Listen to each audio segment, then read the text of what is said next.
un concept de liberté intellectuelle où s'expriment la réflexion, la création et le partage.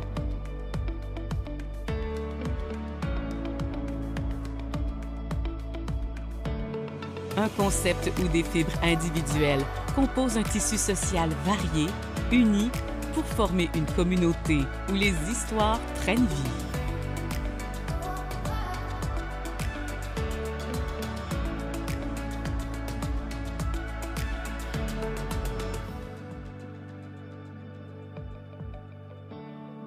À travers ces histoires, se racontent les chapitres d'un milieu de vie accueillant, dynamique et inclusif.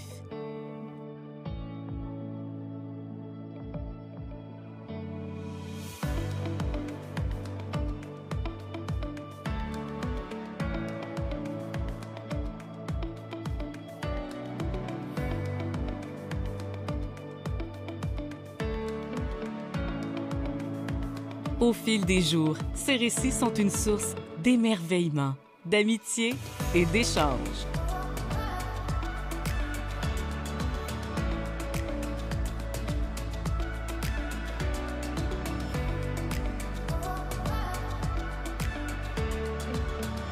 Évoluant au rythme de l'ère numérique, votre bibliothèque vous accompagne. De l'étagère au salon, du papier à l'écran ou de l'aube à l'aurore, votre univers vous suit, faisant fi du temps et de la distance. Votre histoire se révèle beaucoup plus que par des mots, elle se raconte à travers des moments. La bibliothèque Paul-Autrépanier de Granby. Racontez-vous.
Saviez-vous que le monoxyde de carbone, un gaz qui peut être mortel, est incolore, inodore et imperceptible? Dans le fond, tu le vois pas et tu le sens pas. D'où le terme « le tueur silencieux ». Il est donc primordial et maintenant obligatoire à la ville de Granby d'être muni d'un avertisseur de monoxyde de carbone si vous possédez un garage attaché ou un appareil à combustion. Celui-ci doit être installé à moins de 5 mètres des chambres à coucher et peut être au plafond ou dans une prise électrique. J'installe mes pneus d'hiver pour ma sécurité et parce que c'est la loi. Je surveille ma vitesse pour ma sécurité et parce que c'est la loi. J'achète des bonbons pour ma sécurité et parce que c'est le règlement. Bien essayé, Jackson. J'installe un avertisseur de monoxyde de carbone si j'ai un garage attaché ou un appareil à combustion. Pour ma sécurité et parce que c'est le règlement. N'oublie pas, le responsable, c'est toi.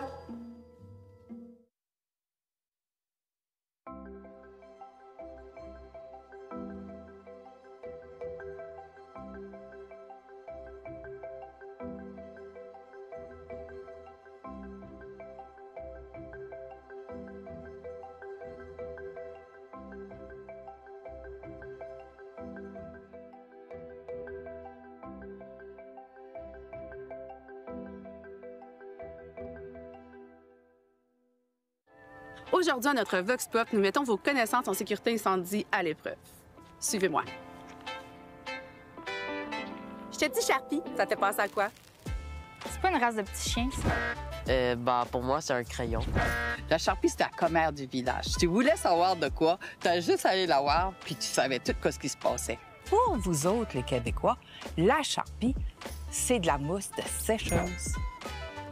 À combien de fréquences doit-on enlever la Sharpie de la sécheuse? Moi, je crois que c'est quand que c'est plein. Après chaque utilisation. Au changement d'heure. Vrai ou faux, des vêtements qui ont été en contact avec des produits inflammables peuvent prendre en feu dans la sécheuse, et ce, même s'ils ont été lavés préalablement. Moi, j'en ai aucune idée. J'ai rien compris. Vrai ou faux? Vrai. Ouais, vrai. En conclusion, veuillez faire nettoyer régulièrement vos conduits de ventilation et ne laissez jamais la sécheuse fonctionner lorsque vous n'êtes pas à la maison. Parce qu'en prévention incendie, le premier responsable, c'est toi.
Aujourd'hui, nous allons tester vos connaissances sur un sujet encore trop méconnu du public, l'avertisseur de fumée.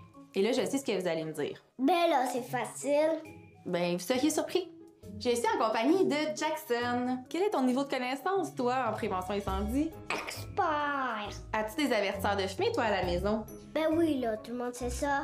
Effectivement. Un avertisseur de fumée est obligatoire dans chaque résidence et à chacune des étages. Il doit être installé à moins de 5 mètres des chambres à coucher, au plafond ou sur un mur à une distance de 4 à 12 pouces ou 10 à 30 cm du plafond. Nous entendons encore trop souvent les gens dire qu'un avertisseur de fumée électrique est bon à vie. Come on! Qu'il soit électrique ou à pile, un avertisseur de fumée a une durée de vie de 10 ans. Quand doit-on changer les piles de l'avertisseur de fumée, Jackson? Au changement d'âge très important. Sur ce, je vous laisse aller vérifier vos avertisseurs de fumée. Et n'oublie pas, le responsable, c'est toi.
Aujourd'hui, à notre Vox Pop, nous mettons vos connaissances en sécurité incendie à l'épreuve.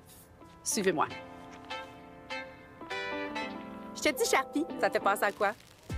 C'est pas une race de petits chiens, ça? Pour moi, c'est un crayon. La Sharpie, c'est la commère du village. Si tu voulais savoir de quoi, t'as juste allé la voir, puis tu savais tout ce qui se passait. Pour vous autres, les Québécois, la Sharpie, c'est de la mousse de sécheuse. À combien de fréquences doit-on enlever la Sharpie de la sécheuse? Moi, je crois que c'est quand que c'est plein. Après chaque utilisation. Au changement d'heure. Vrai ou faux, des vêtements qui ont été en contact avec des produits inflammants peuvent prendre en feu dans la sécheuse, et ce, même s'ils ont été lavés préalablement. Moi, j'en ai aucune idée. J'ai rien compris. Vrai ou faux? Vrai. Ouais, vrai. En conclusion, veuillez faire nettoyer régulièrement vos conduits de ventilation et ne laissez jamais la sécheuse fonctionner lorsque vous n'êtes pas à la maison. Parce qu'en prévention incendie, le premier responsable, c'est toi.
Bonsoir à tous et bienvenue à cette séance ordinaire du Conseil municipal du lundi 19 février 2024.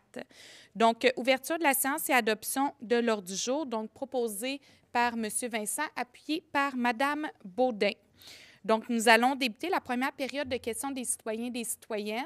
Si vous avez des questions, vous vous présentez au micro. Vous avez 5 minutes. Vous avez droit à une question à la première période, une autre question à la deuxième période. Les gens peuvent aussi envoyer des questions par courriel aux questions plurielles à commercial-grimby.ca. Donc, seulement vous nommez votre nom et votre district. Donc, la première période de questions est ouverte.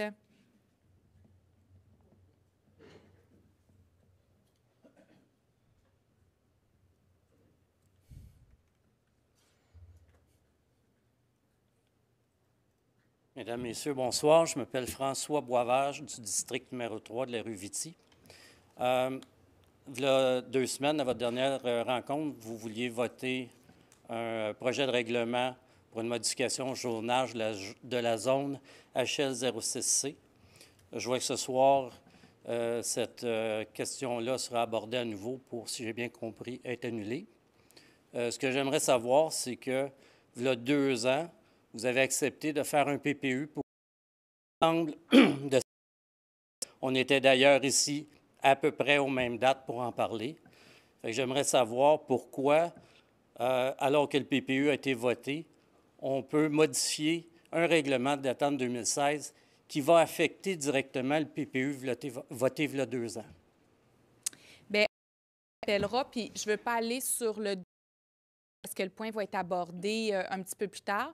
Au niveau du PPU, puis même quand on a eu les discussions, on se rappellera, on était au Palace, si je me rappelle bien.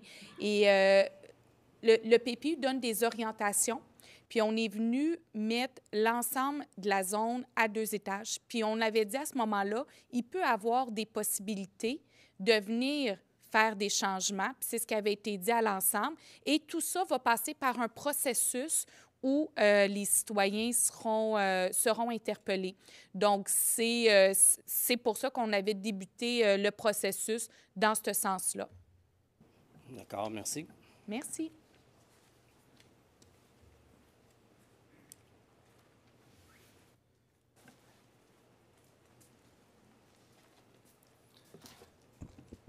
Bonjour, Francis Vincent, district 3. Moi aussi, je viens parler du même sujet. Je suis du même avis que M. Lemay, M. Dionne, Mme Rowe, par rapport au changement de zonage. Je ne suis pas pour ce changement de zonage-là pour quelques raisons. Évidemment, moi, ce qui m'accroche là-dedans, c'est l'emplacement. De pouvoir mettre des logements de 12 mètres à cet endroit-là, je trouve que c'est pas selon moi, c'est pas la meilleure place. Surtout que c'est l'entrée de la ville. Comme M. Lemay disait, on devrait le mettre en valeur peut-être de différentes façons, peut-être en mettant un espace vert. Donc, ça va nuire aussi au percées visuel. Dans le dernier PPU de Denison que vous aviez, c'était mentionné que vous vouliez conserver les percées visuelles, les maintenir ou les améliorer. Bien, c'est sûr que si on met un dos, même si on essaie de mettre les logements d'un certain angle pour maintenir des percées visuelles, bien, un logement de 12 mètres, ça reste 12 mètres. Ce que je trouve aussi, on n'a peut-être pas pensé, mais j'ai une crainte aussi un petit peu au niveau de la circulation, parce que si on a un 12 mètres, par exemple, mettons qu'on a 72 logements, 100, 125 autos, une entrée de cour qui se retrouve finalement juste en avant de la rue Viti. En avant de la rue Viti de Nesson, il n'y a pas de stop, il n'y a pas de lumière. Fait que si on met une entrée avec 100, 125 autos qui peut sortir, bien, je pense qu'il y a un enjeu au niveau de la sécurité puis au niveau du problème de circulation. Déjà en diagonale, il y a une entrée de cour pour le stationnement du McDonald's. Fait que c'est à cet endroit-là. La plupart du monde, ils sont Viti pour tourner, pour s'engager sur Denison. Ils tournent sur la rue Glen, ils passent devant l'école Saint-Bernard pour se rendre à la lumière Glen-Denison. Parce que c'est trop dangereux. Fait que si vous mettez plus de logements, bien, je pense que ça va accentuer le problème. Fait que ça, c'est une chose, je ne comprends pas que vous pouviez changer le zonage sans avoir étudié cette avenue-là. Pardon, excusez. T'sais, le projet, je l'ai vu. Je remercie les promoteurs aussi d'avoir invité quelques personnes du secteur. On était 4 quand on a vu le projet. C'est un beau projet, mais selon moi, il n'est pas au bon endroit. Puis c'est surtout la hauteur, moi, qui m'agace dans cette histoire-là. Il y a quand même des avantages dans le dossier, mais moi, je trouve que quand on fait les pour et les contre, je vois pas plus de pour que de contre, finalement. L'autre chose aussi que je ne suis pas sûr, je ne crois pas qu'il y a c'est difficile de valider une acceptabilité sociale aussi dans ce dossier-là. Je ne sais pas comment vous calculez ça, mais moi, quand j'en parle un petit peu à des gens du secteur, je leur demande, est-ce que vous trouvez que c'est une bonne idée de mettre un logement de 12 mètres à côté du lac Boivin? Ce n'est pas des logements abordables. Puis il y aura peut-être possiblement des problèmes de circulation. Bien, il n'y a pas beaucoup de monde qui m'ont répondu que c'était une bonne idée. Fait que je ne sais pas comment vous validez votre acceptabilité sociale, mais ça, j'aimerais ça savoir. L'autre chose aussi, je ne pense pas qu'on peut se fier sur la consultation que vous avez faite au Palace par rapport à ça, parce que au Palace, ce que vous avez dit, c'est que vous vouliez garder la zone résidentielle, mais ça n'a jamais été dit que la zone passerait de 8 à 12 mètres. Fait que les gens au Palace, ils ne se sont pas prononcés là-dessus. Fait que je pense que ça, on ne peut pas en tenir compte. L'autre chose aussi, bien, si les promoteurs nous disent que s'il n'y a pas assez d'étages, il n'y a pas assez de logements. S'il n'y a pas assez de logements, il n'y a pas de rentabilité. S'il n'y a pas de rentabilité, il n'y a pas de projet. Fait que s'ils vous disent la même chose, bien, je peux bien vous comprendre de faire en sorte d'augmenter la hauteur possible pour qu'il y ait plus de logements, pour qu'il y ait plus de rentabilité, pour que finalement, il y ait un projet. Fait que j'ai l'impression que vous avez peut-être une crainte de vous retrouver avec aucun projet.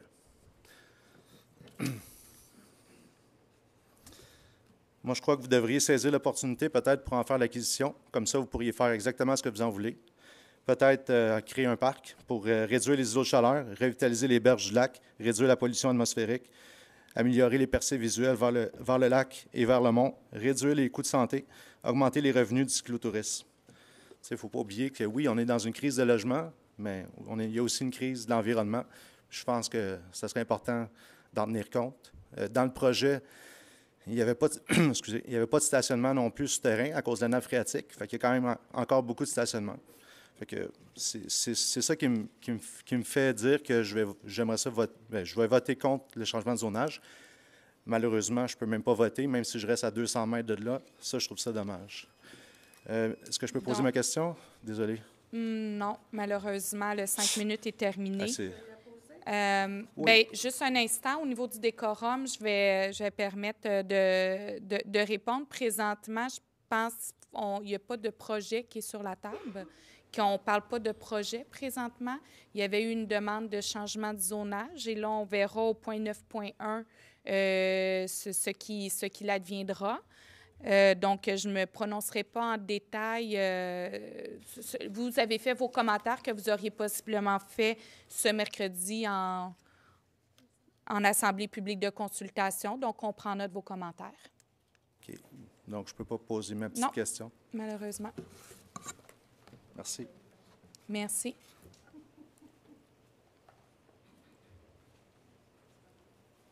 Est-ce que d'autres questions de citoyens ou citoyennes? Bonsoir, messieurs, dames. Richard Dubé, quartier numéro 2.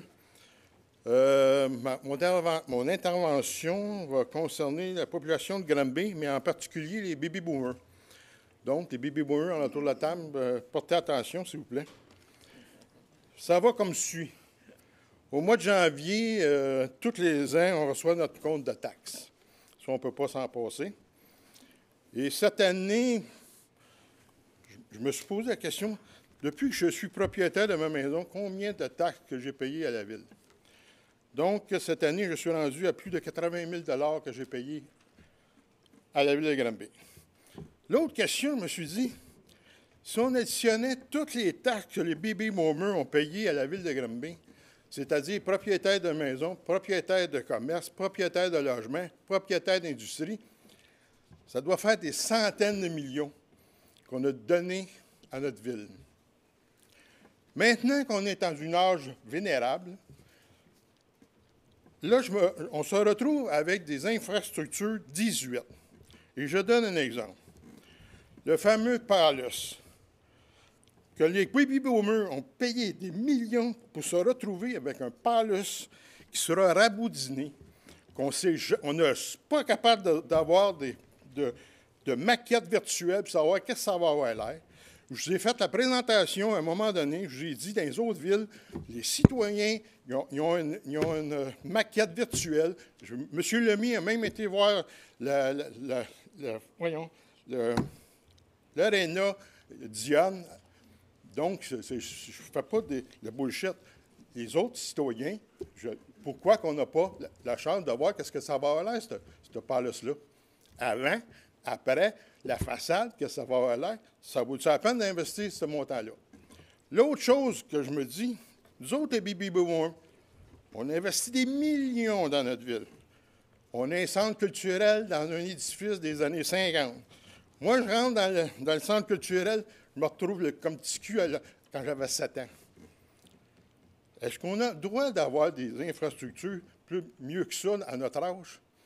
L'autre chose, moi, je veux faire la rénovation chez moi. Je suis obligé d'aller à Saint-Hyacinthe. Je veux m'acheter une auto. Il faut que j'aille à Montréal, salon de l'auto.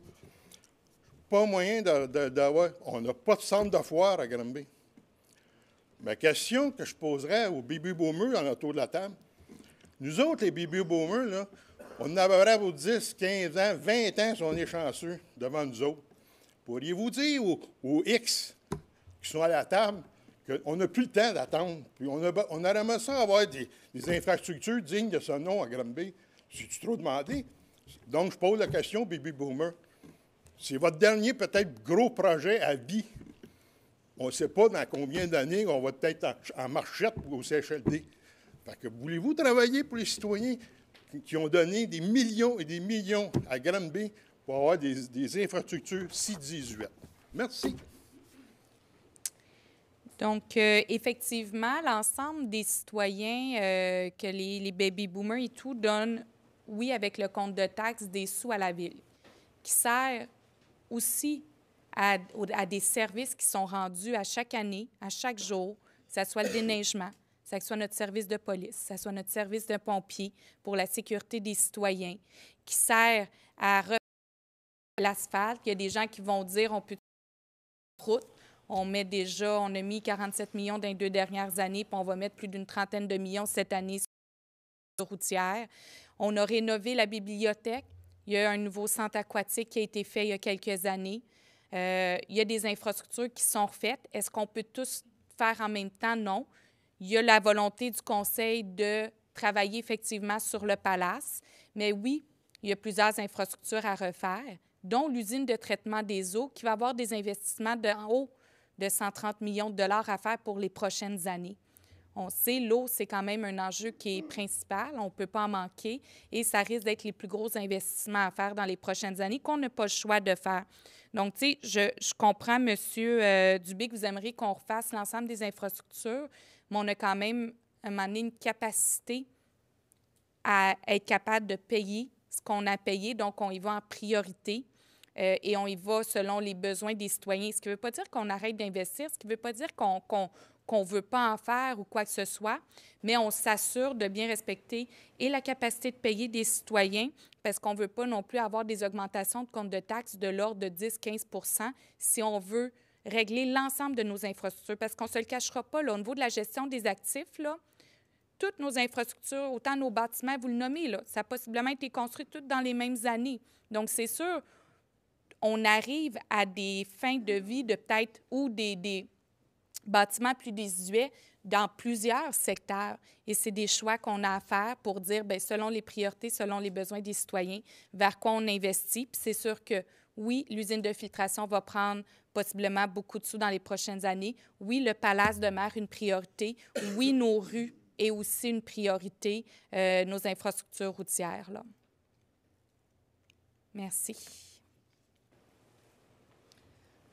Bonsoir à tous, mesdames, messieurs. Mon nom est France Lafrenière, je demeure sur rue Glen. Je suis une citoyenne de Granby depuis environ 25-28 ans. Donc, j'ai déjà vécu ailleurs et je vous dis que j'apprécie vivre à Granby. Je vais vous faire un préambule très petit pour ma part. Ça sera une phrase. Je l'ai noté tout à l'heure avant d'arriver parce que ça me touchait beaucoup ce qui se dessinait sur je dirais, sur vos pupitres. Alors, pour moi, la plus-value de ce coin-là, c'est la vision panoramique qu'on a du lac. Et cette vue-là appartient pas à des promoteurs, parce que le sol peut appartenir, mais la vision panoramique appartient à l'ensemble des citoyens de Granby. Et moi, je me sens énormément touchée par ça, parce qu'il y a une histoire autour de ce lac-là que j'ai apprise en regardant les revues historiques ou en faisant une petite littérature de où j'allais vivre. Et je sais que ce lac-là est important dans le patrimoine visuel et dans le patrimoine agricole de la région, je dirais même touristique. OK? Alors, pour ma part, je vais poser la question que mon copain Francis et voisin aurait dû vous poser. Est-ce que la Ville peut revenir au zonage initial et à sa vision et objectifs qu'il avait établis précédemment dans le PPU dernier, et en limitant, entre autres, la hauteur des bâtiments à 8 mètres, pour ainsi mettre en valeur les percées visuelles vers le lac Boivin et le mont Sacré-Cœur, qui sont, vous le savez très bien, des images caractéristiques du milieu et qui sont reconnues à l'ensemble du Québec. Donc, et maintenir une cohérence architecturale, ce qu'on avait déjà discuté précédemment il y a 2 ans, dans le secteur qui nous semble emblématique. Alors, pour nous, il y a une vision citoyenne, il y a une vision de voisins. Hein? On a fait des jokes avec les voisins, là, en masse, mais les voisins, c'est aussi vous autres. Venez vous promener sur Denison, voir le mur de Tours qui chemine le long du lac Boivin. C'est un sacrilège d'aller encore faire la même chose. Je pense qu'on a plus d'imagination que ça. On est des créateurs. On est reconnus pour être des créateurs. C'est un endroit qui est très ludique. Les gens vont manger des sandwichs sur des tables de pique-nique à côté d'une espèce de chameau, de je ne sais pas quoi. Mais il y a du monde là. Les gens adorent être là. Pourquoi pas rendre ça plus agréable, au lieu d'éliminer ce qui appartient à la population, c'est-à-dire un milieu de vie. C'est un milieu de vie. La piste cyclable, c'est un grand trottoir pour tout le monde parce qu'il n'y a personne qui veut marcher sur Denison à cause de la circulation et des bruits. Alors, je vous invite à marcher sur Denison. Je vous invite à aller vous asseoir et à jaser avec les gens qui s'assoient là, justement. Moi, j'y vais assez fréquemment. La plupart des gens, c'est un chemin pour aller marcher, un chemin pour aller vivre un peu de fraîcheur. Comme le disait mon copain Francis, il y a assez d'îlots de chaleur sans qu'on en ajoute. Je pense qu'il faudrait aller vers l'opposé, puis rendre ça accessible à l'ensemble des familles de tous âges et le rendre accessible à la fois au niveau de la mobilité et à la fois au niveau de la vision. Alors, c'est ce que j'avais à dire. Merci beaucoup. Merci beaucoup. Puis, tu sais, c'est correct que vous venez vous exprimer aujourd'hui, puis je pense que les membres du Conseil sont en même de vous attendre. Comme j'ai mentionné tout à l'heure, le point sera traité. Je ne veux pas m'avancer sur les conclusions au niveau du point. On vous entend, oui, il y a un PPU qui normait le 8 mètres à cet effet-là. Et comme mentionné, si éventuellement, parce que ce ne sera peut-être pas pour ce projet-là, peut-être pour un autre projet ou quoi que ce soit, il peut avoir, à un moment donné, une opportunité et le Conseil n'est pas attaché à le laisser à 8 mètres. On peut toujours y repenser, mais on entend bien vos commentaires et votre vision là-dedans. Puis on entend bien aussi au niveau des percées visuelles. Bien, soyez créateurs, je vous en prie, là. J'ai encore un petit peu de temps. Non, c'est fini. Mais soyez créateurs. Je pense que c'est important. Merci. Voyez on tout nous ce dit qui que s'est c'est terminé passé. si on veut être équitable avec l'ensemble des citoyens. Je suis mon vraiment Dieu. désolée. Merci. Merci. Mesdames et messieurs, bonsoir. C'est Jawad El Kaabi, District 8, ancien candidat maire de Granby. Merci beaucoup pour madame. Donc, c'est presque, j'ai marqué la même question, la même observation. Merci, monsieur Lemay, pour votre courage. Vous me rappelez de monsieur Bonnardel quand il a fait face au candidat maire de la ville du Québec en plein moment des élections. Alors, ma question, madame la mairesse. Construire au bord du lac. La dernière fois, vous allez parler de ce projet-là. Monsieur Lemay, il s'est opposé et on le remercie.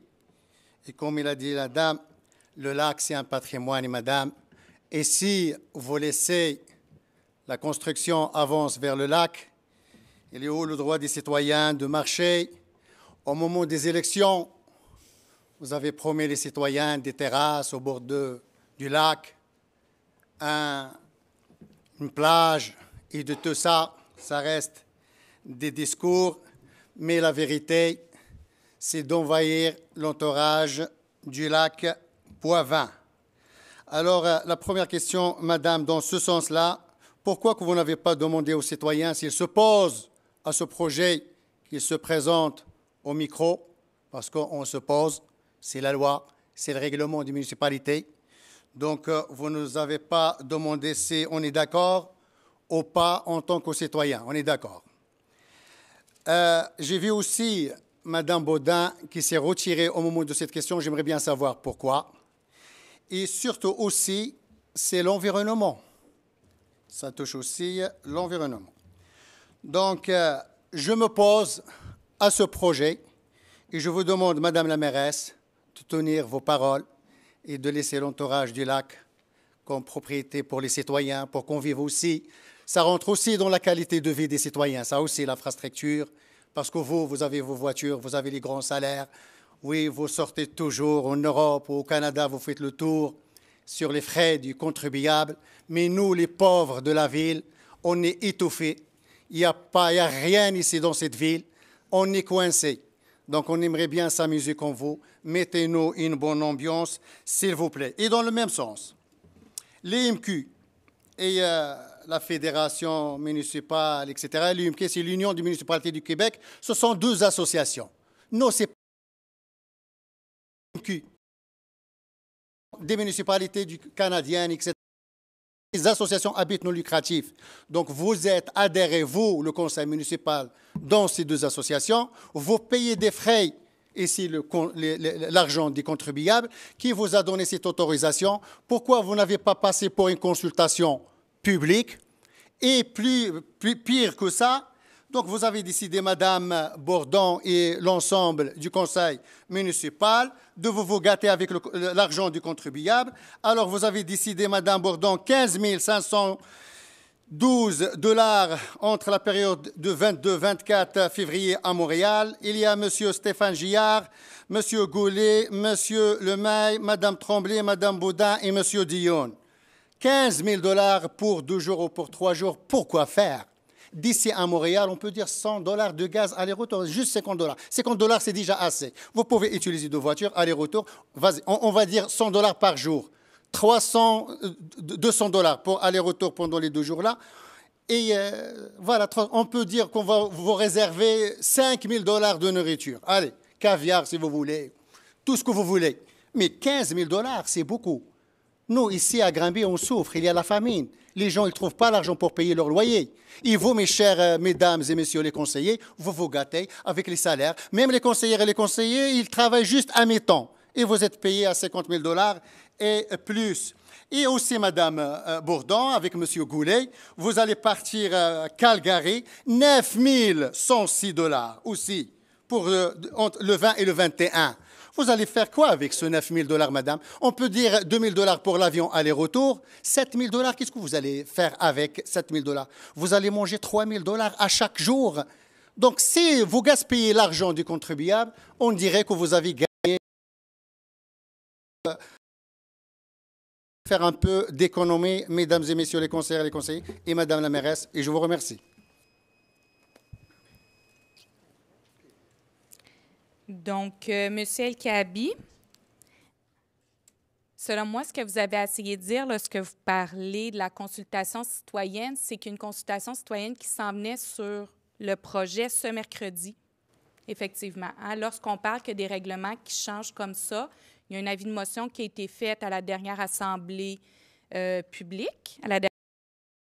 Ce mercredi, il y avait une consultation citoyenne sur ce et par pour un vote au conseil municipal. Là, c'est certain on verra tout à l'heure dans l'ordre du jour. Le point a été ramené. On verra ce qu'il y en est. Donc, c'est certain que lorsque vous dites qu'il n'y a pas de consultation citoyenne, bien, elle n'a pas encore eu lieu. Donc, c'est tout à fait normal et c'est correct que les gens se présentent ici pour venir exprimer leur point de vue. C'est aussi leur droit de la démocratie de venir exprimer ce qu'ils voient comme développement dans leur milieu. Au niveau de la FCM et de l'UMQ, on se rappellera, la Ville est membre des deux associations. Des fois, on pose la question pourquoi on est membre des deux associations. Souvent, avec l'UMQ, on va chercher on a des regroupements d'achats avec eux où on économise beaucoup d'argent comme municipalité. Donc, c'est entre autres une des choses. Et au niveau de la FCM, on a aussi beaucoup de subventions qu'on peut aller chercher. Là, vous avez mentionné comme de quoi il y a des participations effectivement à des congrès qui sont des formations annuelles qui sont dédiées aux élus. On peut penser que les montants sont gros. C'est sûr que les frais d'inscription pour chacun de ces congrès-là sont en haut de 1 000 $ par individu, seulement pour l'inscription et la participation. Et le reste, on n'a pas le choix de mettre les frais maximum, mais ça ne veut pas dire que c'est ça qui est utilisé. Clairement, il va y avoir du covoiturage. Clairement, les repas ne sont pas tous utilisés. Il y a les frais qui sont mis maximum, mais ce n'est pas ça qui est utilisé. Donc, je pense qu'il faut juste faire attention auprès des citoyens et citoyennes. Il n'y a pas personne qui surutilise des fonds publics. Il y a de la formation pour les élus et je crois que les citoyens aiment mieux avoir des élus informés, des élus qui vont chercher de l'information de ce qui se passe ailleurs, aller se concerter avec le milieu, que des gens qui restent tout le temps chez eux, qui ne regardent pas ce qui se passe ailleurs puis qui prennent des décisions pour la Ville. Donc, c'est sûr que ces formations-là sont importantes pour l'ensemble des élus ici même. Est-ce qu'il y a d'autres questions des citoyens ou citoyennes? Bonsoir, mesdames. Bonsoir. Messieurs.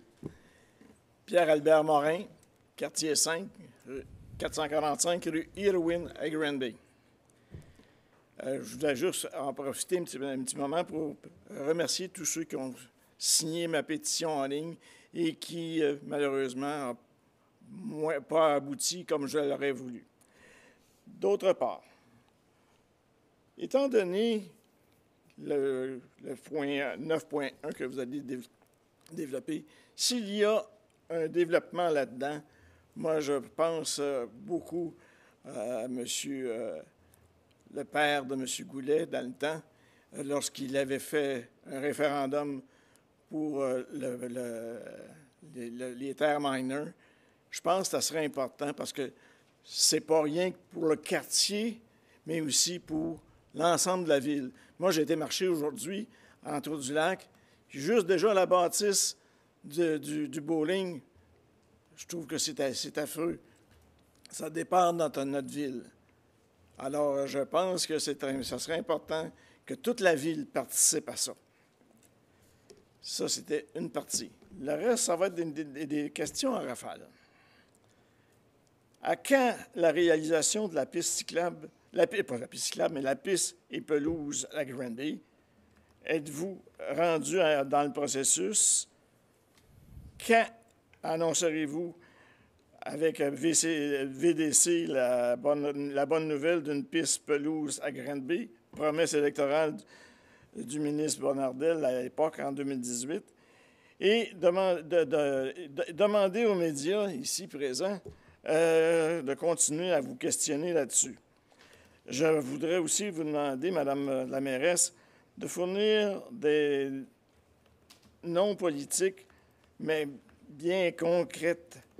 La Ville a investi 700 000 $ pour ce processus-là et donc les contribuables devraient savoir où est-ce qu'on en est rendu dans ce dossier-là. Même si c'est VDC qui chapeaute les choses. Parce qu'on a un investissement de nos poches, de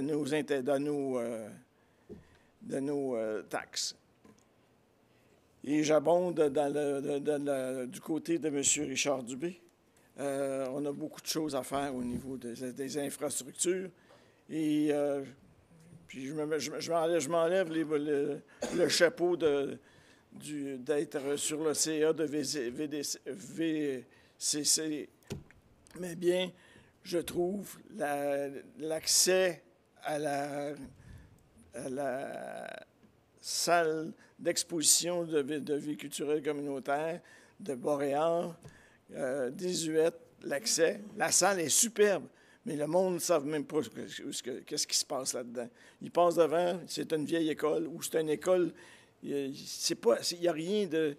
Puis on ne peut pas annoncer vraiment la salle d'exposition correctement. Pas en mettant des plexiglas dans les vitres. Le monde ne regarde pas à cette hauteur-là, il regarde à leur hauteur. Un autre petit fait, en me promenant aujourd'hui, parce qu'il fait tellement beau soleil, sur la piste cyclable, je regarde, puis tout le monde, il y a beaucoup de monde encore qui ont de la misère à dire, quand on est à pied, on marche comme en Angleterre, les autos roulent à gauche, mais tu marches à gauche. Et les pancartes que je vois sont à des hauteurs, pas à la hauteur des yeux, sont à la hauteur très haute. Et souvent, les gens ne le voient même pas. Souvent, j'interroge les gens, je dis « Excusez, mais vous marchiez à gauche face aux cyclistes. » Parce qu'il y en a même l'hiver, des cyclistes. Alors, il faudrait que ces pancartes-là soient rabaissées. Je vous remercie beaucoup, puis j'aimerais avoir des réponses à toutes mes questions. Merci beaucoup. Parfait, merci beaucoup. On prend note au niveau des affiches. Au niveau de la piste d'athlétisme, effectivement, la Ville s'est engagée à contribuer à hauteur de 700 000 $. Ce qu'il faut savoir, c'est que le montant n'est pas encore sorti des coffres de la Ville, là, parce que le projet n'est pas commencé. Mais par contre, ce qu'on peut dire, c'est qu'on sait que, bon, l'appel d'offres est en cours. Donc, au niveau du processus, je ne veux pas non plus... j'ai pas de date précise, mais on sait que possiblement, l'appel d'offres est en cours. Donc, il y aura un contrat qui sera donné dans les prochaines semaines, prochains mois, là, pour pouvoir refaire la piste d'athlétisme. Est-ce qu'il y a d'autres questions des citoyens et citoyennes? Bonjour, je demeure sur la rue Jeanne d'Arc, c'est district 3, je crois. Oui. J'étais là au Palais il y a 2 ans. Peut-être juste nommer votre nom. Nathalie Lapalme. Bonsoir. J'étais là au Palais il y a 2 ans pour voter pour le règlement qui soit de 2 étages dans notre secteur.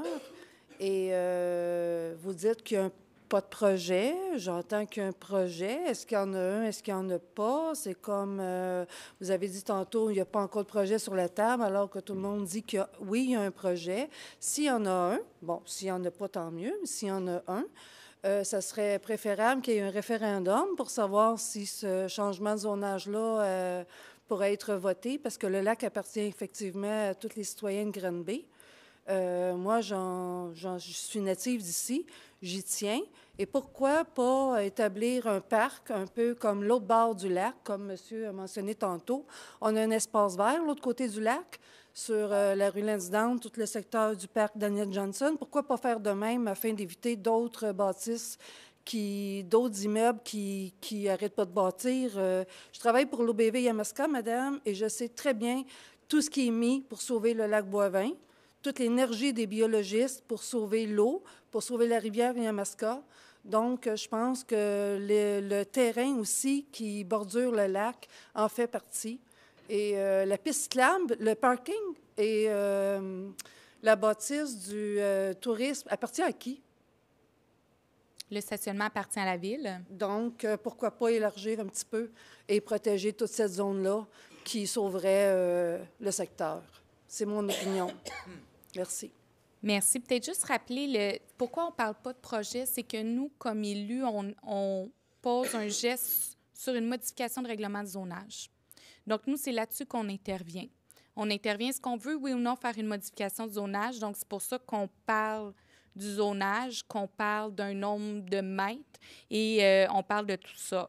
Mais et la consultation pour expliquer le processus de modification, c'est quoi les enjeux au niveau d'auteur, était supposée d'avoir lieu le 21 février prochain en consultation, là. Donc, je voulais juste peut-être ramener ça. C'est pour ça qu'on ne parle pas de... nous, on ne se positionne pas sur un projet en particulier, on se positionne sur un changement de zonage. C'est ce que le Conseil a fait il y a Mais il y a ce 2 serait bien semaines. d'améliorer la façon de communiquer aux citoyens parce que moi, si je n'aurais pas des bons voisins qui passeraient à ma porte, je ne serais pas ici aujourd'hui. Donc, peut-être, vous êtes capable d'envoyer les comptes de taxes par la poste. Bien, envoyez donc des communiqués qui nous concernent, s'il vous plaît. Merci. Merci. Puis, je me permets de rappeler, bon, il y a toujours, à chaque fois que des avis publics de consultation sont disponibles sur le site Web de la Ville, sont disponibles dans les journaux. Donc, on a des processus parce que lorsqu'on regarde les ordres du jour, chaque fois qu'il y a des changements, on a des multitudes de points. Il faudra envoyer des lettres à quasiment toutes les semaines à l'ensemble des citoyens. Donc, ce n'est pas que quelqu'un qui veut cacher quelque chose, c'est juste un processus qui est en place à ce moment-là. Est-ce que d'autres questions? Non, excusez, on ne peut pas parler dans la salle. Merci. On parle quand on est au micro. Est-ce que d'autres questions dans la salle? Sinon, on va y aller avec les questions par courriel. Oui, bonsoir à tous. Donc, une question de Mme Josée Gagnon qui vous dit, donc, bonjour, Madame la mairesse et membres du Conseil. Le 18 août dernier, je vous adressais une question à savoir est-ce que la Ville discute avec le MTQ afin que la vitesse permise sur tout le tronçon du boulevard David-Bouchard de la rue Dufferin à la rue Drummond soit de 70 km/h afin d'optimiser la sécurité. Donc, la réponse fut que la question serait étudiée donc au comité de circulation. S'il vous plaît, qu'en est-il de cette étude? Y a-t-il du nouveau développement dans cette affaire? Alors, merci à l'avance de votre écoute et de votre réponse. Oui, en fait, il y a eu, ça passait au comité de circulation de novembre dernier. Donc, c'était entre la rue Dufferin et le ruisseau, cette analyse-là. Il y a une recommandation positive qui a été faite au conseil municipal. Le conseil municipal a déposé la demande auprès du ministère des Transports, étant donné que ce n'est pas une route qui nous appartient. Et le tout suit son cours. On attend des nouvelles du ministère à cet effet-là. Donc, on n'a pas encore de nouvelles concernant ce changement de vitesse, mais il y a eu une recommandation du conseil municipal à cet effet. Il n'y a pas d'autres questions. Il n'y a pas d'autres questions. Donc, on va entamer l'ordre du jour. 3.1, approbation du procès-verbal du 5 février 2024. Donc, proposé par M. Riel, appuyé par M. Dionne. Maintenant, demande de dérogation mineure, 509 rue Bonneau. Madame Roux.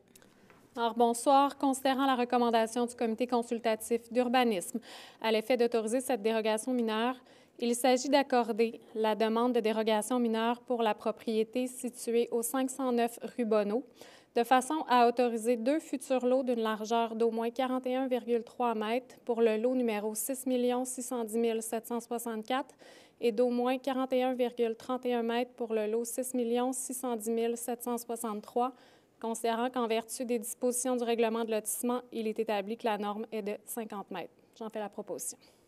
Donc, on est présentement en assemblée publique de consultation. Les gens qui ont des questions ou commentaires concernant le 509 rue Bonneau, vous pouvez venir au micro.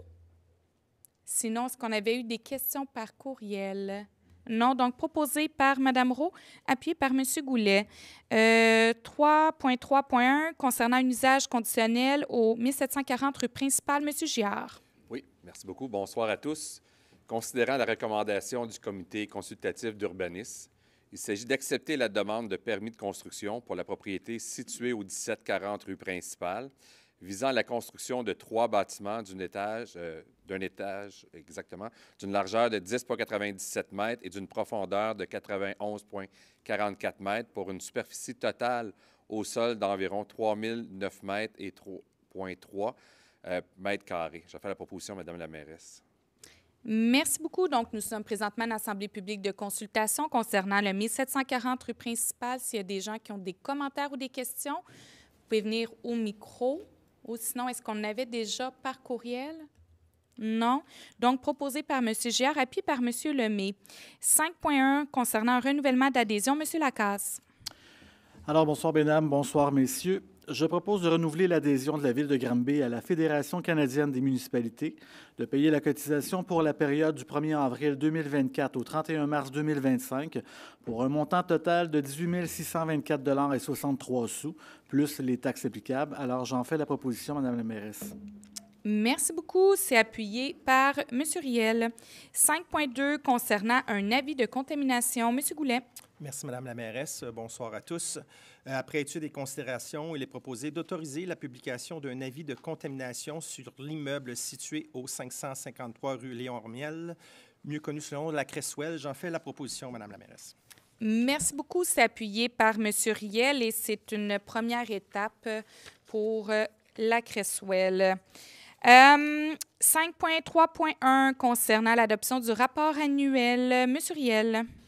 Bonsoir à tous. Je propose d'adopter le rapport annuel d'activité du plan de mise en œuvre du schéma de couverture à risque en sécurité incendie de la MRC Haute-Yamaska relevant de la Ville de Granby, daté en janvier de 2024, conformément à l'article 35 de la loi sur la sécurité incendie. Merci beaucoup. C'est appuyé par Mme Tremblay. 6.1 Comité de circulation, M. Riel. Je propose d'approuver les recommandations du comité de circulation suite à la réunion du 23 janvier 2024, à l'exception du point 3.1 quant à la demande d'arrêt dans toutes les directions des rues Bergeron-Est et boulevard Pierre-Laporte, qui est reportée. Merci beaucoup. C'est appuyé par Mme Rowe. 6.2.1 concernant un renouvellement de bail. Mme Baudin.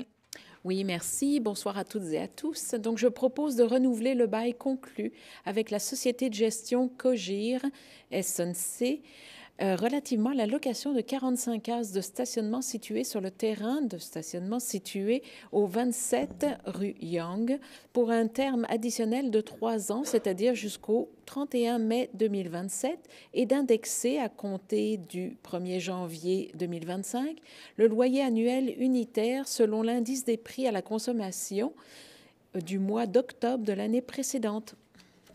Merci beaucoup. C'est appuyé par M. Dionne.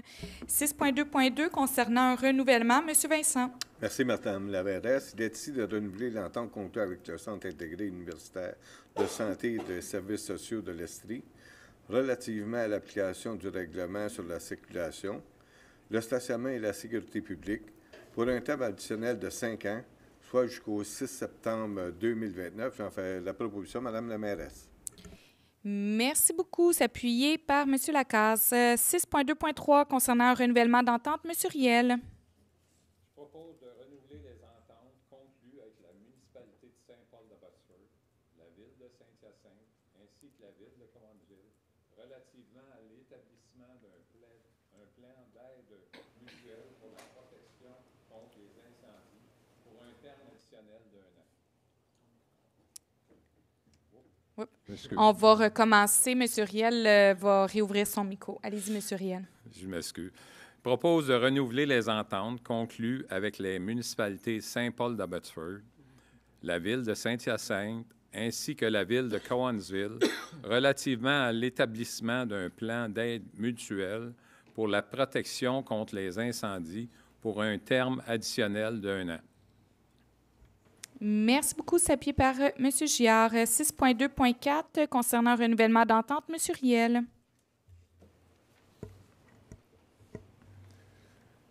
Je propose de renouveler l'entente conclue le 1er septembre 2023 avec l'École nationale des pompiers du Québec, au terme de laquelle la Ville se fait confier un mandat de donner la formation conformément au programme de formation de l'École nationale des pompiers du Québec pour un terme additionnel d'1 an, soit jusqu'au 30 juin 2025, et de payer la cotisation annuelle à l'École nationale des pompiers du Québec au montant estimé à 1 077,55 $, taxes incluses. C'est appuyé par Mme Baudin. 6.2.5 concernant une autorisation de signature, Monsieur Lemay. Merci, Madame la mairesse. Après étude des considérations, l'entente conclue le 13 septembre 1994 avec le Cégep de Granby concernant l'entretien et la gérance de stationnement du 385 rue principale appartenant au Cégep de Granby, laquelle doit être modifiée. Donc, il est proposé de modifier l'entente conclue avec le Cégep de Granby concernant l'entretien et la gérance du stationnement du dit 385 rue principale afin de mettre fin à la location de 12 cases de stationnement. J'en fais la proposition. C'est appuyé par M. Riel. Maintenant, 6.3.1 concernant l'étude et la conclusion d'un contrat. Madame Tremblay. Oui, bonsoir à tous. Il s'agit de conclure le contrat pour la fermeture et la livraison d'uniformes pour le service de police pour la période du 27 février 2024 au 31 décembre 2025 avec Martin et Lévesque Incorporé pour un montant total estimé, taxes incluses, de 92 399 et 8 sous. J'en fais la proposition. C'est appuyé par M. Riel. 6.3.2 concernant l'étude et la conclusion d'un contrat. M. Lemay. Merci, Madame la mairesse.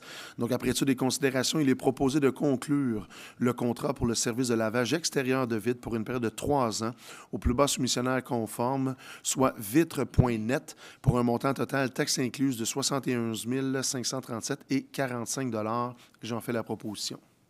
C'est appuyé par M. Goulet. 6.3.3 concernant une autre étude et conclusion de contrat. Mme Rowe.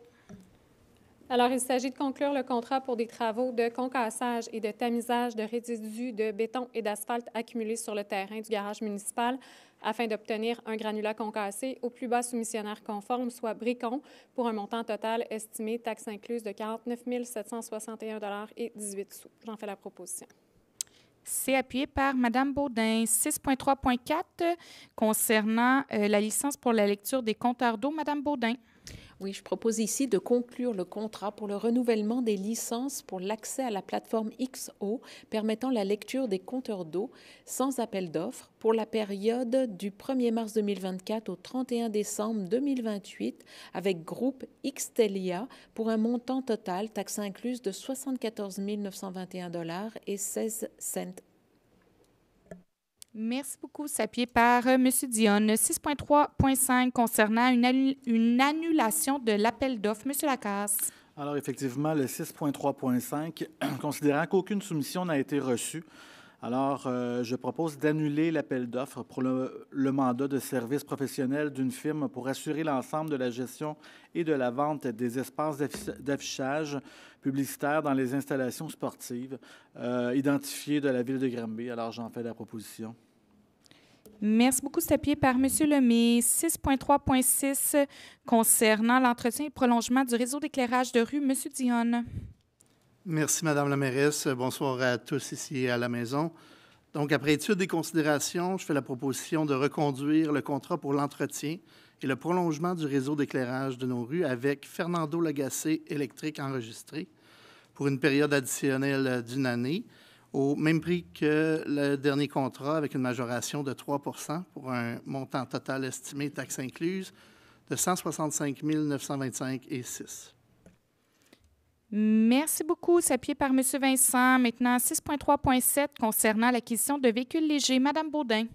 Oui, je propose d'adhérer au regroupement d'achat de véhicules légers du Centre d'acquisition gouvernementale et de nous engager à s'approvisionner auprès des fournisseurs retenus pour l'acquisition de 13 véhicules, soit 5 véhicules hybrides, 3 véhicules électriques et 5 fourgonnettes pour une dépense totale approximative de 850 000 $, taxes incluses, aux fins de l'achat en immobilisation. Merci beaucoup. C'est appuyé par M. Goulet. 6.3.8 concernant une adhésion au regroupement de l'Union des municipalités du Québec. M. Riel. Considérant que la Ville de Granby a reçu une proposition de l'Union des municipalités du Québec de préparer en son nom et au nom de plusieurs autres organismes municipaux intéressés un document d'appel d'offres pour un achat regroupé de tuyaux d'incendie et d'habits de combat pour pompiers et de confier à l'Union des municipalités du Québec le mandat de préparer en son nom un document d'appel d'offres visant à adjuger un contrat d'achat regroupé d'habits de combat nécessaires pour ces activités.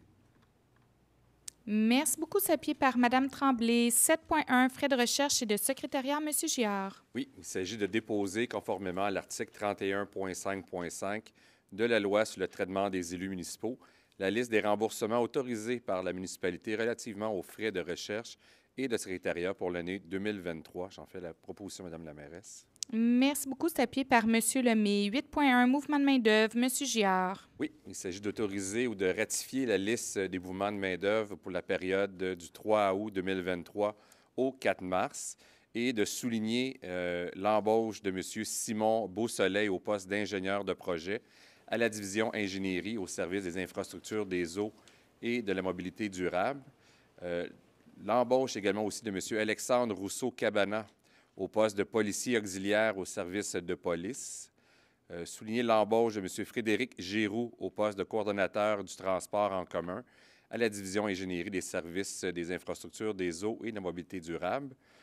Et également souligner l'embauche de Mme Lynne Rousseau au poste d'intervenante en médiation sociale à la division développement social du service des loisirs, de la culture et du développement social.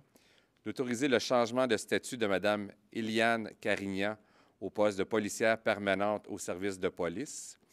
D'autoriser la nomination de Mme Marie-Ève Giard au poste d'assistante greffière à la Cour municipale et perceptrice des amendes à la division Cour municipale des services juridiques, ainsi que la nomination de M. Émile Goujon au poste de lieutenant à temps plein au service de sécurité et incendie. Donc, beaucoup de nouvelles embauches à la ville de Granby. Je pense qu'il faut lever notre chapeau aussi à notre équipe des ressources humaines qui font un excellent travail dans des... on sait qu'il est très difficile présentement dans les conditions du marché d'embaucher des gens, mais on réussit toujours à quand même tirer notre épingle du jeu. Donc, félicitations à notre équipe des ressources humaines. Merci beaucoup. C'est appuyé par M. Goulet. Maintenant, 9.1. Annulation du processus de modification réglementaire. M. Goulet. Je vais juste me Ah retirer. oui, Mme Baudin, je vous... Oui, donc je me retire pour la même raison que celle évoquée lors de la dernière séance publique du Conseil. Monsieur Goulet, 9.1. Merci, Madame la mairesse. Nous y sommes. Après étude et considération, il est proposé de mettre fin au processus d'adoption du projet de règlement modifiant le règlement de zonage afin de revoir les normes relatives au stationnement, d'autoriser les habitations multifamiliales et de préciser la hauteur maximale des bâtiments principaux dans la zone commerciale HL06C. Également, d'annuler l'Assemblée publique de consultation pour le dit projet de règlement qui devait avoir lieu mercredi prochain, le 21 février à 18h30 dans cette même salle. Et d'utiliser les pouvoirs prévus à la loi sur l'aménagement et l'urbanisme pour les projets particuliers de construction, de modification ou d'occupation d'un immeuble, mieux connu sous le nom de PPC-moi, afin d'y assujettir la propriété pour la réalisation du projet qui nécessite un encadrement particulier. J'en fais la proposition. C'est proposé par, appuyé par. Donc, l'Assemblée publique de consultation, qu'il a quand même d'autres points à l'ordre du jour, ne sera pas traité et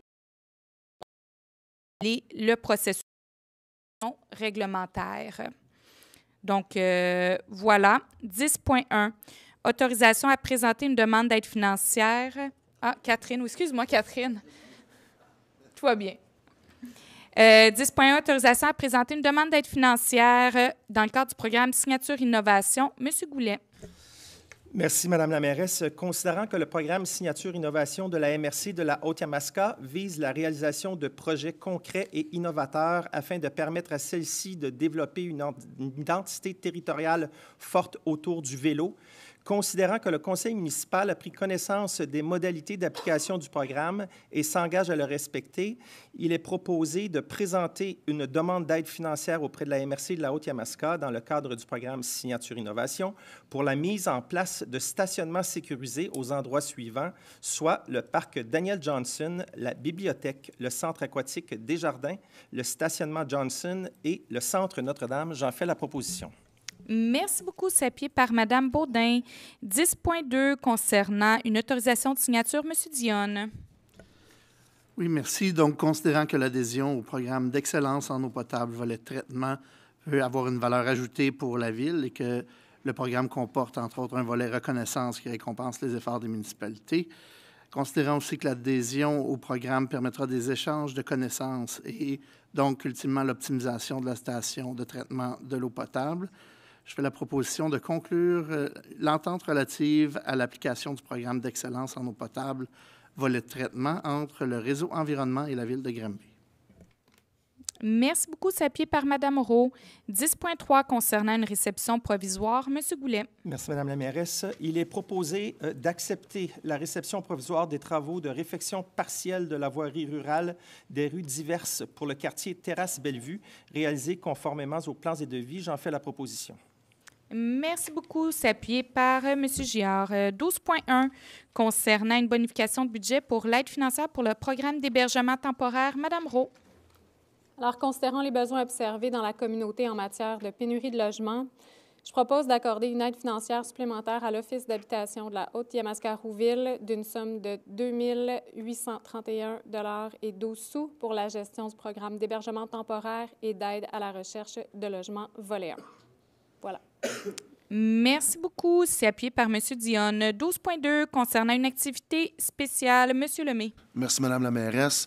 Donc, considérant que le Festival du sport d'hiver devait avoir lieu le 10 février 2024, considérant que les conditions météorologiques étaient trop clémentes, ou plutôt pas clémentes, ont obligé le report du festival, il est proposé de ratifier le report du dit Festival du sport d'hiver à hier, le 18 février 2024, de midi à 16 h, de ratifier tout ajustement à la réglementation sur la circulation et le stationnement nécessaire à la tenue du Festival du sport d'hiver, ainsi que l'affichage promotionnel et signalétique approprié, et de ratifier la fourniture des services municipaux nécessaires à la présentation de cet événement, et ce jusqu'au montant maximal de 6 500 $. J'en fais la proposition.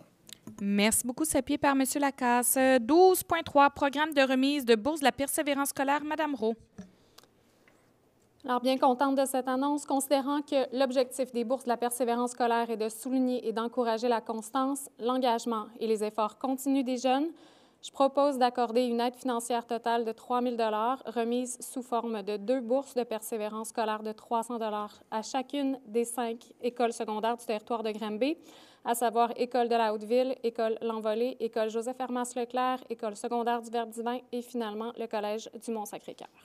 C'est proposé, Mme la mairesse. Merci beaucoup. C'est appuyé par M. Lacasse. Maintenant, 12.4, offre de cours pour personnes immigrantes, sécurité aquatique. M. Lacasse. Alors, je propose d'autoriser la division aquatique de sport du service des loisirs, de la culture et du développement social à offrir gratuitement 2 sessions de 10 cours gratuits de niveau adulte 1, soit au printemps et à l'automne 2024, et destinés à la clientèle issue de l'immigration. Alors, j'en fais la proposition. Merci beaucoup. C'est appuyé par Mme Rowe. 12.5, activité spéciale Grand Tour Banque nationale. Mme Tremblay. Oui, il s'agit d'autoriser tout ajustement à la réglementation sur la circulation et le stationnement nécessaire à la tenue du Grand Tour Banque nationale qui se déroulera du 5 au 7 juillet 2024, ainsi que l'affichage promotionnel et signalétique approprié, et d'autoriser la fourniture des services municipaux nécessaires à la présentation de cet événement, et ce jusqu'à un montant maximal de 6 000 $. J'en fais la proposition. Merci beaucoup. C'est appuyé par M. Vincent. 12.6, un appui pour des demandes de permis de réunion. M. Dionne. Oui, merci. Donc, je propose d'appuyer par résolution la demande de permis de réunion ou de vente d'alcool auprès de la Régie des alcools, des courses et des Jeux du Québec pour les événements suivants: les rendez-vous agroalimentaires de Pâques au Centre Notre-Dame, le tournoi de baseball de Granby Multisport cet été au Centre sportif Louis Chouanière, et on se prend d'avance les rendez-vous agroalimentaires des fêtes en novembre et décembre prochain au Centre Notre-Dame. Je propose en même temps d'autoriser la consommation et la vente d'alcool selon les événements précités, suivant l'obtention du permis requis. Merci beaucoup. C'est appuyé par M. Giard. Maintenant, nous entamons la section réglementation avec Maître Meunier. Donc, nous allons débuter avec le 13.1. Oui, 13.1, il s'agit d'un projet de règlement modifiant donc le règlement de zonage afin d'autoriser l'implantation d'un bâtiment accessoire dans une partie de la cour avant sous certaines conditions et par ailleurs donc d'autoriser une seconde traverse de cours d'eau pour un fossé de rue considéré comme un cours d'eau pour un terrain qui est situé sur un coin de rue. Alors, il y aurait lieu ce soir pour le Conseil donc de fixer l'Assemblée publique de consultation pour ce projet de règlement donc au 27 mars prochain à 18h30. Donc, l'Assemblée publique de consultation se tient toujours ici, même dans la salle du Conseil. Donc, il y aurait également lieu donc, pour le conseiller d'adopter le premier projet de règlement, demeurant toujours entendu que le proposeur donnera également un avis de motion en vue d'adopter un tel règlement de prochaine séance. Et également, donc, une capsule vidéo expliquant ce projet de règlement sera également disponible donc, à compter de ce vendredi sur notre site Internet, donc dans la section des avis publics sous la rubrique « Assemblée publique de consultation ». Merci beaucoup. Donc, c'est proposé par M. Goulet, appuyé par M. Lemay. 13.2. Oui, donc il s'agit cette fois-ci d'un règlement, donc un règlement d'emprunt autorisant des dépenses en immobilisation et décrétant donc des travaux d'infrastructure de rue, d'alimentation en eau potable et de traitement des eaux usées, donc pour un montant total de 4 167 500 $, incluant toujours les frais d'escompte et d'émission. Exceptionnellement, ce règlement d'emprunt n'est pas susceptible donc d'approbation par les personnes habiles à voter, donc il n'y aura aucun registre. Alors, il y aurait lieu ce soir pour le Conseil de procéder à l'adoption de ce règlement. C'est proposé par M. Giard, appuyé par M. Vincent. Donc, point 14, affaires nouvelles. Donc, nous allons y aller avec les capsules des membres du conseil municipal. Nous allons débuter avec M. Lemay. Merci, Mme la mairesse. Donc, je voudrais souligner, c'était la fin, cette fin de semaine, du tournoi international Bantam de Granby de hockey.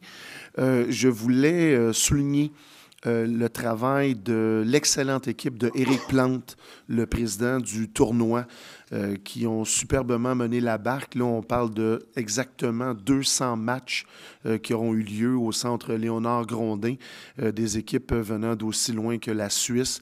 Donc, je suis allé assister à quelques matchs de finale dimanche, 3 finales, 3 matchs qui se terminent par un but. Toute une fin de journée, je vous dirais. Donc, félicitations, Éric. Et je profite pour souligner le bénévole du tournoi, M. Sébastien Brisebois, qui était là tous les jours, tout simplement. Donc, félicitations, messieurs, à toute votre équipe et à M. Plante, en espérant vous revoir l'année prochaine. Et où on parlait tantôt de Granby Multisport, qui a eu son festival du sport en fin de semaine.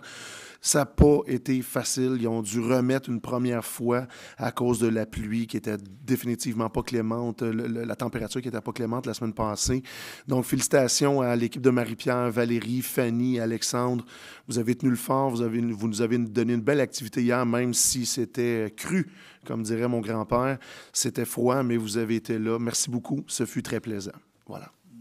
Merci beaucoup, M. Lemay. Donc, on va continuer avec M. Giard. Oui, donc pour faire suite à la belle rubrique tantôt au niveau des embauches, on a encore plusieurs bons postes à combler. Donc, je vais faire ma part. Je vais les annoncer pour essayer d'attirer encore une fois des gens à venir travailler avec notre équipe fantastique de la direction générale qui est en avant de moi ici ce soir.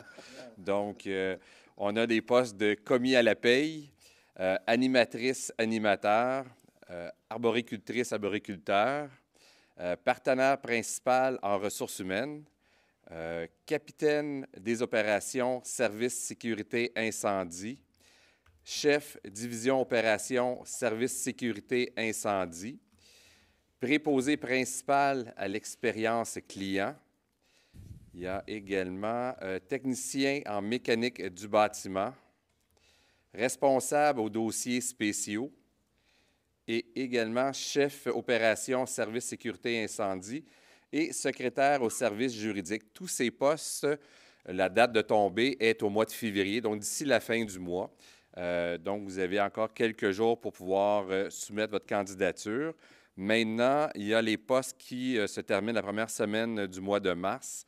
On parle de technicien en traitement de l'eau, station d'épuration des eaux usées, conseiller, conseillère en développement culturel. Donc, vous avez jusqu'à la première semaine de mars pour postuler. Il y a également 3 postes étudiants pour les postes de ce printemps, cet été, comme patrouilleur de la division permis et inspection.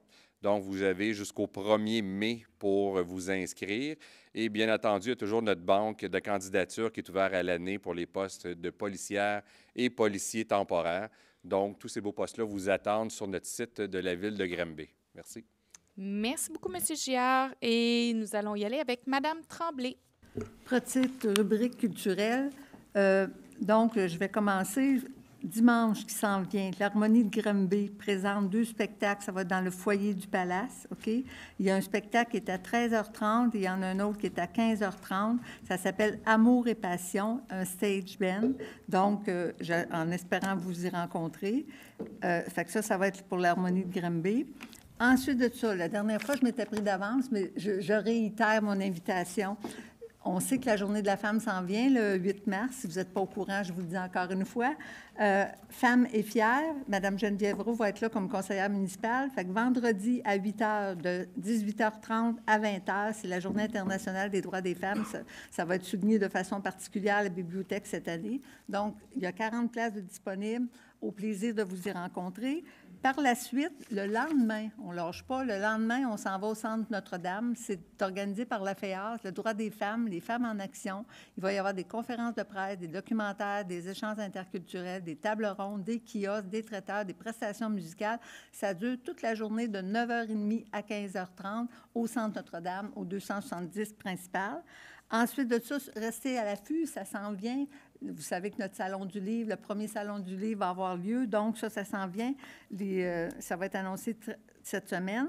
Ensuite de ça, c'est toujours la même chose. Les journaux locaux, Ma TV, la radio M105, le site de la ville et surtout, votre Granby vous informe. Fait un gros merci. Puis je termine en disant que le 16 dernier, vendredi, avait lieu aux Galeries de Granby pour briser l'isolement, les personnes aînées. Il y avait 8 organismes de présents. Donc, les gens ont beaucoup apprécié, puis ça donnait plein d'informations. Fait que merci à tous ceux qui ont organisé ça. Puis il y avait 8 organismes de Granby qui étaient là pour représenter. Merci beaucoup. Merci beaucoup. Donc, nous sommes rendus à la deuxième période de questions des citoyens et des citoyennes. Mais avant d'entamer la deuxième période de questions, il y a eu beaucoup de questions lors de la première période. Et je vais juste me permettre de peut-être éclaircir à propos de ce qui a été nommé par rapport au zonage, du changement de zonage, de l'annulation. Donc, on se rappellera, il y a 2 semaines, il y avait un avis de motion et une proposition qui avait été faite pour un changement de zonage. Lorsque ça se passe, normalement, il y avait une assemblée publique de consultation qui avait lieu le 21 février. Le Conseil, aujourd'hui, avec la résolution, vient annuler cette demande de modification-là. Donc, pour l'instant, la demande est annulée. C'est pour ça qu'on a dit tout à l'heure que ce point-là ne sera pas traité ce mercredi. Par la suite, on a parlé du PPC-moi. Un PPC-moi, c'est un projet particulier de construction, de modification ou d'occupation d'un immeuble. En fait, si jamais il y a le promoteur souhaite déposer une démarche auprès du PPC-moi, il y aura un processus qui sera enclenché, un peu comme à ce moment-là, mais à cette étape-ci, il n'y a pas rien de déposé au niveau du PPC-moi, une chose qu'il faut savoir. S'il y a quelque chose éventuellement qui est déposé dans ce cadre-là, il y aura un processus de consultation qui va se tenir avec les citoyens et les citoyennes, donc juste que vous le sachiez. Donc, je voulais faire ce petit préambule-là et peut-être juste revenir, M. Dubé, j'avais oublié de revenir au niveau du Palace quand vous avez parlé, au niveau de la présentation du projet. Je voulais juste vous dire, effectivement, on va revenir éventuellement à présenter le projet. On ne l'a pas encore fait.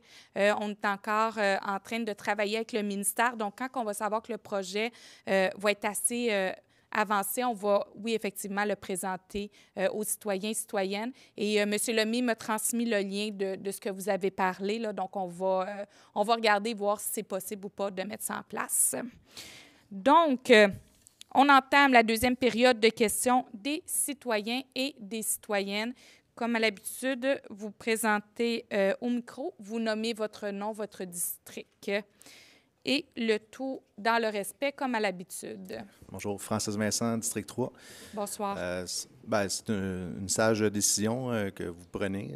Donc, je vous en remercie pour de prendre une pause, d'annuler le changement de zonage proposé. Quelque chose qu'on n'a pas parlé aussi tantôt par rapport à ça, mais le changement de zonage aussi, ça comprenait les terrains du Dollarama. Puis, tu sais, je me mets à la place des voisins qui restent sur Jeanne d'Arc. Il y a peut-être des maisons qui sont là depuis 1945, qui ont une vue sur le lac depuis 1945. Puis là, ce qu'on leur dit, c'est que ça se pouvait qu'il y ait un bâtiment de 12 mètres qui soit bâti à côté de chez eux. Fait que ça, je trouve que c'est un non-sens. Fait que merci de réfléchir à faire en sorte que ces gens-là puissent garder leur vue qu'ils ont depuis plusieurs années. L'autre chose aussi, j'espère que vous allez, quand vous allez analyser les choses, que vous allez relire votre PPU d'Ennis que vous avez faite en mars 2022, je crois. Quelques petites phrases importantes à souvenir dans ce PPU-là. Les projets de reconversion devraient viser une plus grande intégration de la vocation commerciale. Ce secteur urbain est situé dans un milieu naturel important et un espace vert important. Cette situation avantageuse au niveau paysager doit être mise de l'avant. Une hauteur maximale de 8 mètres pour la plupart des bâtiments à l'intérieur du présent PPU est recommandée à la suite d'une étude sur les percées visuelles. L'utilisation du terrain, en parlant du salon de bowling, aura une incidence majeure sur l'apparence et le dynamisme du secteur. Il faut donc prévoir le type d'utilisation qui pourrait être optimal dans le cas d'une reconversion. Ça disait aussi dans le même PPU, un développement commercial avec des bâtiments de petite superficie d'une hauteur maximale de 8 mètres pourrait être envisagé afin de faire de ce site une halte intéressante pour le grand nombre d'utilisateurs de la piste cyclable. Le développement commercial devrait s'articuler autour d'allées piétonnes et d'espaces verts. Toutefois, le site présente un fort potentiel pour l'aménagement d'un parc riverain au lac Boivin. Le développement de ce site devrait marquer l'intention de créer de nouvelles percées visuelles sur le lac Boivin ou de conserver les existantes. Et un projet devrait prendre en considération la valeur paysagère du secteur. Avec la création d'un parc riverain, cela pourrait créer une identité propre à cette entrée de ville tout en créant un espace confortable. Cela permettrait de faire de cet espace un lieu emblématique pour la ville. C'est ce que vous avez écrit dans votre PPU. Est-ce que c'est possible de garder la même vision, de garder les mêmes objectifs quand vous allez faire votre prochaine réflexion? Merci. Merci.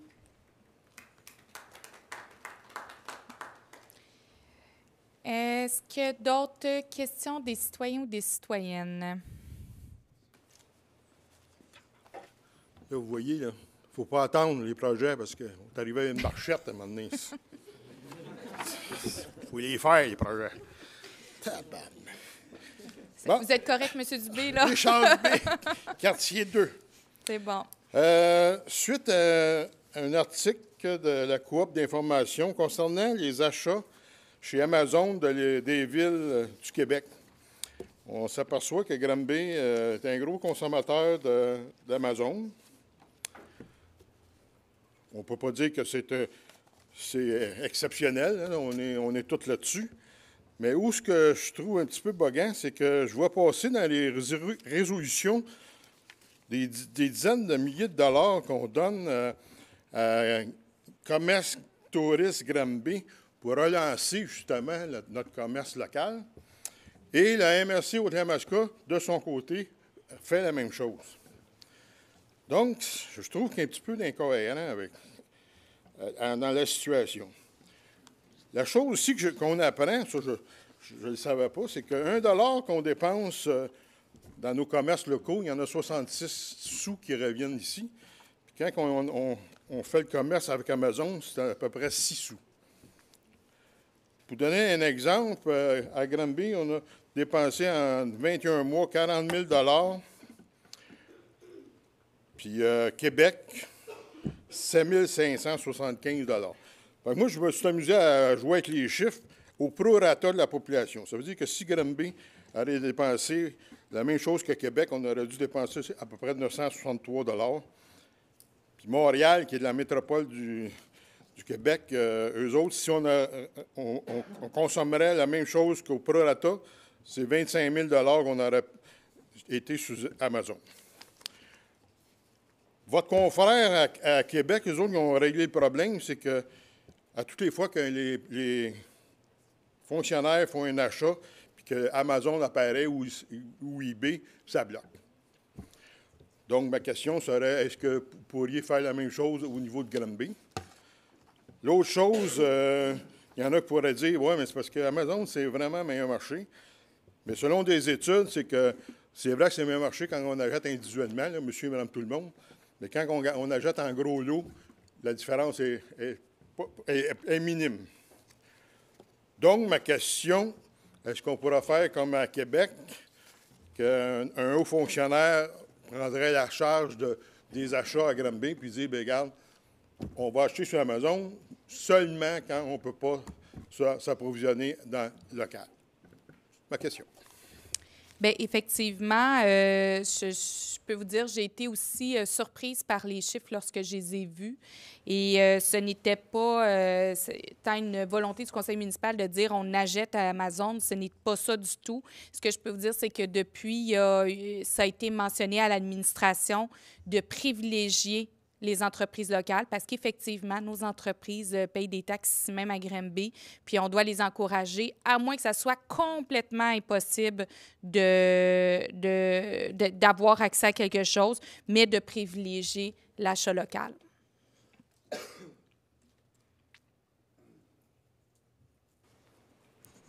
Bonsoir. Allô, France Lafrenière.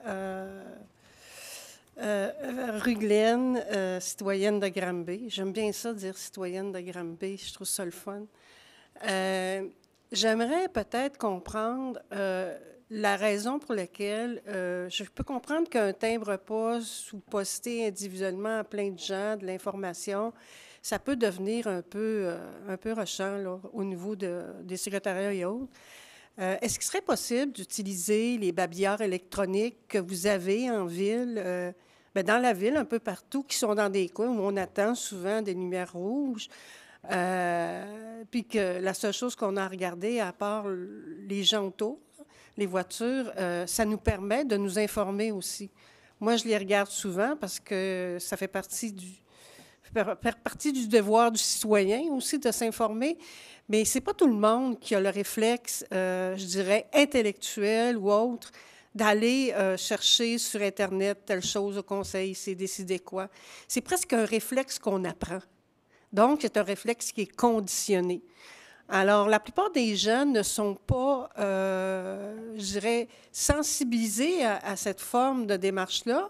Et je me dis, une municipalité qui souhaite que ses citoyens participent à la discussion doit mettre en place tous les moyens possibles pour les rejoindre. Alors moi, je me dis, ces babillards-là sont présents dans la communauté. Ils sont pas là. Ils sont là. Il y a des parents qui écrivent des choses à leurs enfants au niveau de la persévérance scolaire. Pourquoi pas la municipalité n'informerait pas ses citoyens par rapport à des choses importantes qui vont avoir un impact potentiel sur leur vie? J'aimerais savoir si c'est possible ou si c'est réservé essentiellement aux organismes. Non, bien, en fait, les babillards, ils servent à des informations. Là, bien sûr, la semaine passée, c'était la semaine de la persévérance scolaire. Donc, on avait des mots, effectivement, des parents, des enseignants, pour des jeunes, bien entendu. Les babillards sont là pour faire des annonces. Au niveau, ce qu'il faut savoir, tu sais, là, je peux comprendre, il y a un point au niveau réglementaire qui vous touche particulièrement. Mais dans une séance publique, on peut en avoir 10, 15 des changements qu'il faudrait aviser l'ensemble des quartiers également. Donc, tu sais, même si on avait avisé sur le babillard qu'il y aurait un changement de zonage sur le HS 06C, possiblement que vous ne l'auriez pas su. Mais il y a moyen de vulgariser, là, quand même. Oui, bien, en fait, on invite, puis c'est pour ça, on invite les gens à écouter la séance du conseil municipal. Lorsqu'on en a parlé en séance du conseil municipal, on a quand même eu des explications au niveau du point. On est vu vulgariser ce qui en était. On n'est pas juste nommé le HS 06C. Il n'y a pas personne qui essaie de cacher, mais il y a aussi beaucoup de points. Et là, je peux comprendre que des fois, oui, puis un point de fois de temps en temps qui peut être plus sensible, je l'entends. Normalement, quand il y a des changements comme ça, il y a aussi des lettres qui sont envoyées aux gens qui habitent la zone. Donc, ça aussi, ça se fait. Mais là, s'ils ne font pas partie de la zone, dans le fond, ça veut dire qu'ils n'ont pas reçu. Non, on n'a jamais reçu, nous, quand il s'agissait de l'usine, on n'a jamais rien reçu par la poste. Non. L'usine, il n'y a pas de changement qui a eu lieu. Ça, ce qu'il faut savoir. En fait, je pense que les gens y avaient été invités dans le cadre du PPU de Nissun. D'après moi, vous aviez reçu une lettre, si je ne me trompe pas. Il y a aussi des vidéos sur le site Web qui existent. Des gens ici qui disent qu'ils ne l'ont pas reçu. Alors, on nous avait dit il y a 2 ans que c'était à nous. C'est le citoyen qui est responsable de s'occuper de son devenir, qui est décidé souvent par des situations qu'il n'a pas nécessairement le contrôle ou donc qui n'était pas à la table pour en discuter. Il peut y avoir toutes sortes de raisons pour lesquelles les jeunes ne s'informent pas ou ne prennent pas... Comme je vous dis, c'est un réflexe conditionné. C'est pas tout le monde qui a, qui a ce goût-là, là, mettons. Mais quand ça te concerne, ça concerne ton quotidien, puis tu sais pas que ton quotidien est discuté à une table de conseil, je pense que ce serait respectueux de la part du conseil municipal d'informer les citoyens qui sont concernés. Pas juste, c'est votre responsabilité de regarder, d'entendre, d'aller voir. C'est dans ce sens-là ma réflexion. Je me dis, si on veut s'améliorer au niveau du climat entre le citoyen et les ordres administratifs de la communauté, mais je pense qu'il faudrait au moins faire un effort pour y réfléchir, puis se poser la question, comment je peux faire pour que mon citoyen s'implique plus? C'est parfait. Bien, on va vérifier s'il y a moyen, effectivement, de s'améliorer. Peut-être qu'il y a des choses qu'on peut améliorer, mais c'est certain que, tu sais, je veux juste aviser les citoyens. Des fois, il y a beaucoup de points. Vous l'avez vu dans la séance du conseil municipal, quelqu'un peut dire qu'il y a un point qui le touche et qu'il n'a pas été informé. Donc, tu sais, je veux juste faire attention à jusqu'où on peut aller. On sait qu'il y a des points qui peuvent être plus sensibles. Soyez éducatifs, soyez pédagogiques. Je suis en train de parler. Peut-être juste pas me couper, s'il vous plaît. Ce que je suis en train de dire, c'est on va vérifier, voir si on est capable d'améliorer les choses puis de mettre en place, mais peut-être que ça ne sera pas parfait pour l'ensemble des citoyens, je tiens déjà à le dire, mais il n'y a pas de mauvaise foi alentour de la table du conseil. Tout le monde travaille de bonne foi à tenter d'être transparent et d'informer les citoyens. Mais c'est pas l'objectif. D'autres questions des gens, des citoyens? En tout cas. Merci.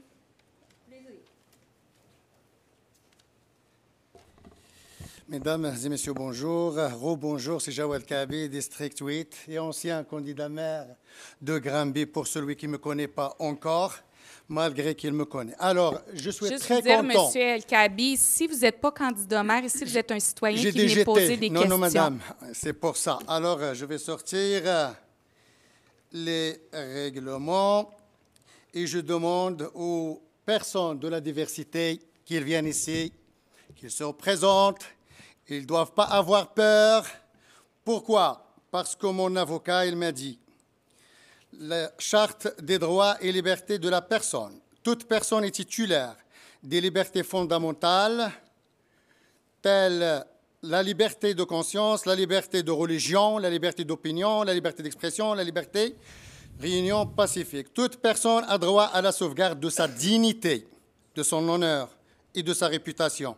Toute personne a droit au respect de sa vie privée. Toute personne a droit à la reconnaissance et à l'exercice en pleine égalité des droits et libertés de la personne, sans distinction, exclusion, aux préférences fondées sur la race, la couleur, le sexe, l'identité ou l'expression du genre, la grossesse, l'orientation sexuelle, l'état civil, etc.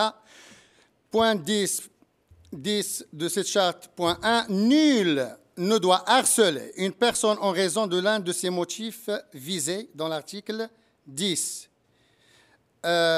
Nul ne peut par discrimination empêcher autrui d'avoir accès aux lieux publics. Les droits de la victime, lorsqu'il y a une atteinte illicite à un droit ou une liberté reconnue par la Charte des droits et libertés de la personne, une atteinte illicite à un droit ou une liberté reconnue par la présente charte confère à la victime le droit d'obtenir la cessation de cette atteinte et la réparation du préjudice moral ou matériel en résulte en cas d'atteinte illicite et intentionnelle à qui de droit. En cas d'atteinte illicite et intentionnelle, le tribunal peut en outre condamner son auteur à des dommages-intérêts punitifs. Alors, chaque personne qui se présente devant ce micro et qui essaye de priver des gens de leur liberté d'expression et de donner son opinion et d'essayer de leur présence dans ce lieu public, Il y a des dommages et intérêts, et même punitifs. Donc, je mets en demeure officiellement chaque personne qui dépasse ses limites et qui ne respecte pas ces lois. On est des Canadiens, on est tous des Canadiens. Il y a ce qu'on appelle les lois. Et même pour vous, Madame Bourdon, si vous encouragez les gens à ne pas respecter tout ce que je viens de dire, vous serez aussi vous interpellés par les mêmes lois de la Charte des droits et des personnes. On est tous ici, on a les mêmes droits et obligations. Concernant ma question aussi, j'ai vu la dernière fois, Madame Bourdon, vous avez parlé des itinérants, si on a des solutions magiques. Oui, on a des agences qui recrutent des personnes issues de la diversité depuis leur pays avec un permis de travail fermé. Quand ils viennent ici, ils perdent leur travail. J'ai des personnes, il y a une dizaine de personnes qui ont perdu leur travail et qui ont donné 12 000 $ de corruption pour les ramener de leur pays vers ici. Ils sont en train de faire des démarches aux tribunaux. Je vais les passer en émission bientôt. Ma question aussi, j'ai vu qu'il y a des embauches ici à la ville de Granby. Je n'ai jamais entendu une personne de consonance de la diversité. Monsieur Gillard, vous êtes le président, Madame la Présidente. Monsieur Gillard, il est le président des ressources humaines de la ville. Et je crois qu'il a une agence de recrutement, donc des ressources humaines. Il a même une filière en Tunisie. Et je le demande, est-ce qu'il ramène aussi des Tunisiens avec un permis de travail fermé? Parce que Madame la Présidente, ils perdent leur travail ici, à Granby, et ils deviennent des itinérants. Voilà une solution. Et si vous pouvez envoyer un communiqué de la ville aux entreprises qu'ils donnent la priorité aux personnes de la ville de Granby qui ne trouvent pas du travail, on voit ça sur les réseaux sociaux, ils postulent à ces entreprises, j'ai les preuves à l'appui, et ces entreprises de Granby, ils ne les recrutent pas. Mais ils préfèrent de ramener des gens de la Tunisie ou du Maghreb ou X ou Y avec un permis de travail fermé, et ils les congédient, et après ils tombent itinérants. Donc, si vous pouvez faire quelque chose en ce sens, et je vous remercie, Madame la Présidente. Bon, donc,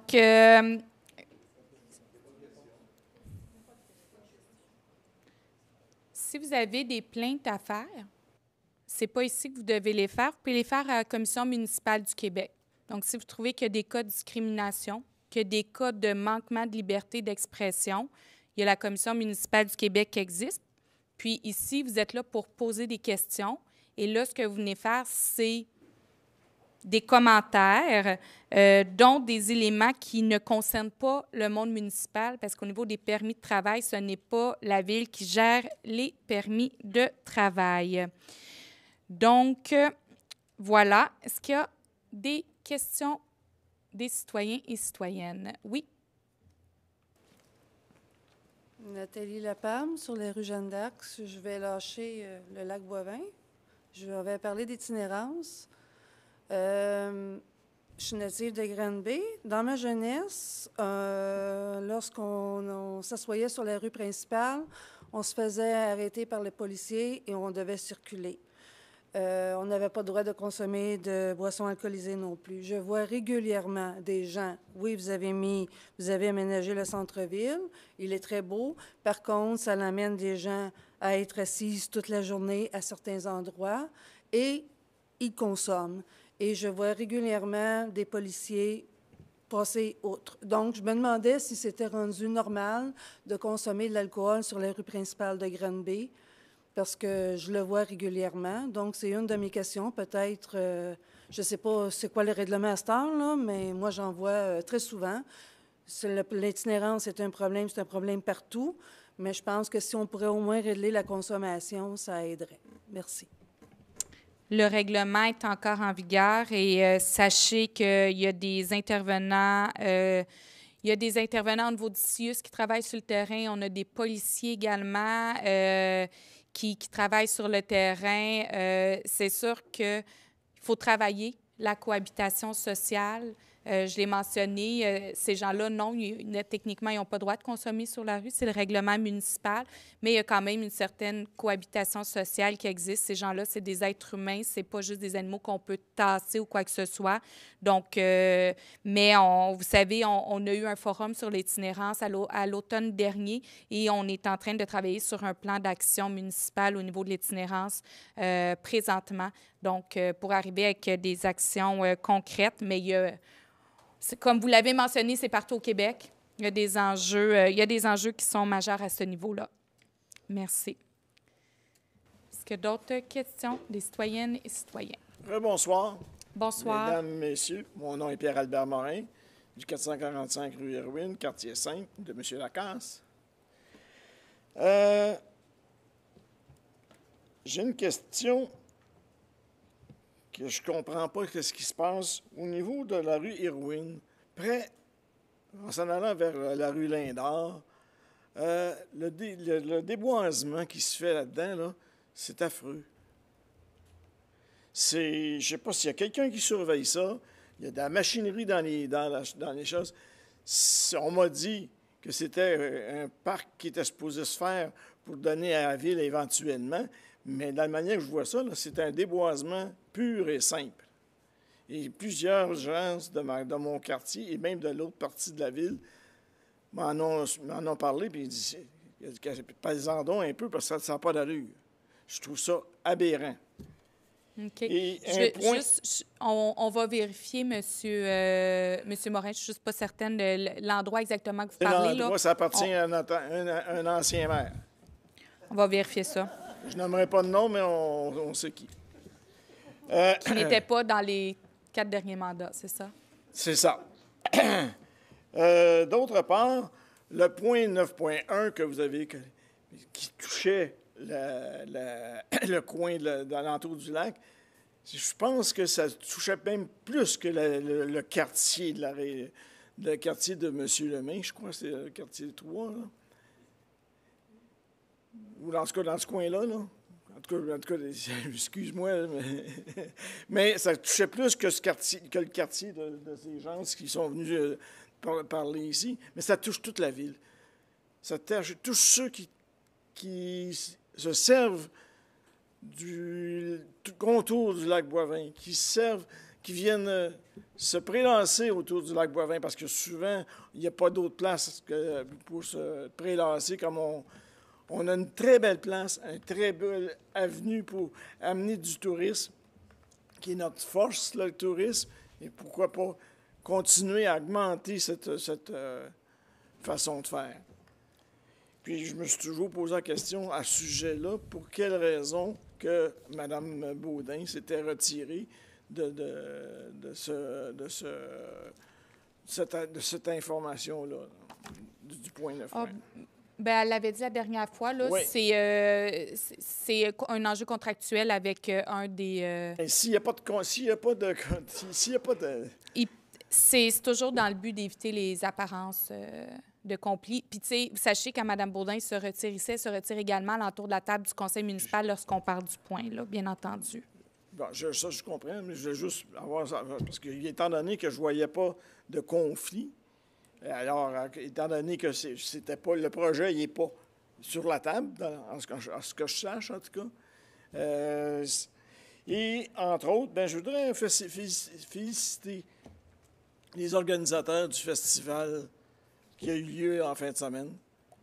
J'ai vu l'affluence que ça a attiré au parc Johnson et je trouve que c'est bien qu'on n'a pas rien que l'été qu'on peut faire des choses, mais l'hiver, c'est important.